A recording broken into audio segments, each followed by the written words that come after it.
Brazil's GDP fell by a record 4.5% year-on-year in the third quarter, with some saying Latin America's largest country is on track for its worst recession since the Great Depression. Joining me for his insights is Jonas Rama. Jonas, how much of Brazil's problems are posed by Brazil? And what impact does China's slowdown and commodity price drops have on the economy? Well, the third quarter bad performance were a consequence of internal rather than external challenges. Yes, there has been an impact by the price of commodities in China's slowdown, but compared to November 2014, by November 2015, imports fell by 30% and exports by a bit more than 10%. So this actually lead to a positive contribution to GDP by the foreign sector. To give you some more details, the figures for the third quarter external sector contributed to GDP with 1.49 percentage points. This is actually the higher contribution to GDP by the external sector since September of 2003. So this clearly, China has had an impact on Brazil, but this third quarter, that's not the case. The external sector actually has contributed.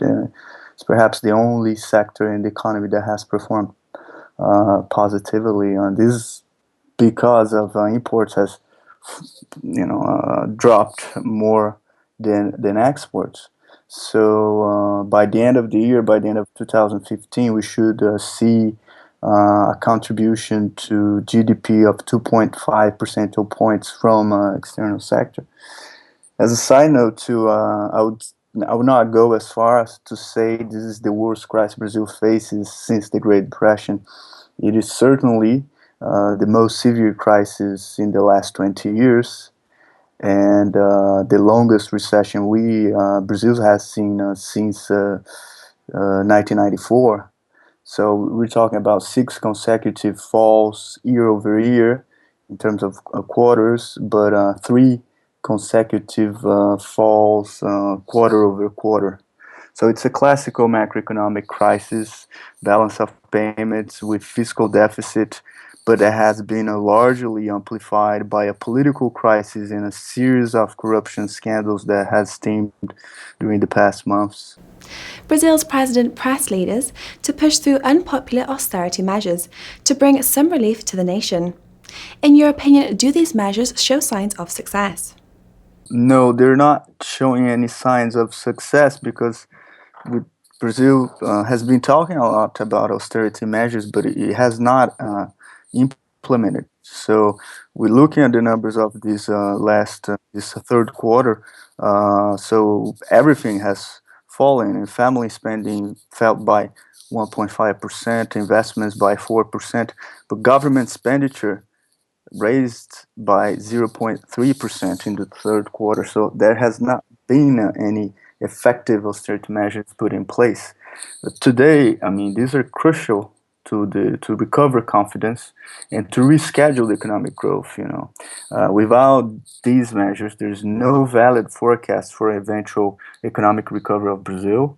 And I say that because much of the uncertainty is caused by the stalemate in the Brazilian Congress and the executive paralysis, which is the heart of the problem for not having an austerity measure or a package of measures being put in place.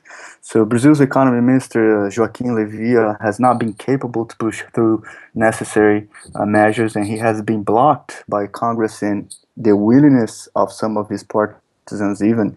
So we have not seen any success on that, and unfortunately these are very, very urgent and necessary for a recovery anytime soon for next year's. With rising inflation and unemployment and high interest rates, investments and exports are also falling, and consumer confidence is down. So which pieces of data show the most damage to Brazil's economy at present? I think understanding inflation and interest rates relation is perhaps the best proxy one can have to grasp the challenges faced by the Brazilian economy. If we look at this relation by October, the annualized Brazilian inflation reached 10%, while Brazil's basic interest rate, the Selic, was kept at 14.25%. This was during the last meeting for the Monetary Policy Committee. So that is to say, nominal interest rate of 14.25%. However, real interest rate, considering the rate of inflation during this past 12 months, of 6.55%. This is 6.55% of real interest rate. This is the world's highest real interest rate. The runner-up, which is Russia, has a real interest rate of 2.78%. So even with that high of real interest rate, we have the Brazilian central bank has reached a limit of its efficacy to fight inflation. We don't see inflation to respond to this very, very high interest rate, and we are just seeing that Brazil has fallen in what they say a fiscal dominance. That is, central bank raises interest, which in turn increases the cost of the debt. The currency drops, inflation still goes up instead of falling. So price level is determined by fiscal policy rather than monetary policy. Today, Brazil deals with a large public deficit, and the market is unease over the long-term debt solvency. So I think this is a crucial and key element to understand the challenge that Brazil is facing. So it has to cut its fiscal deficit because we are already on a situation of fiscal dominance. I mean, monetary policy is not having an effect. Well, Jonas, thank you for your insights. Be sure to click back throughout the week for all the latest market updates, but for now, goodbye.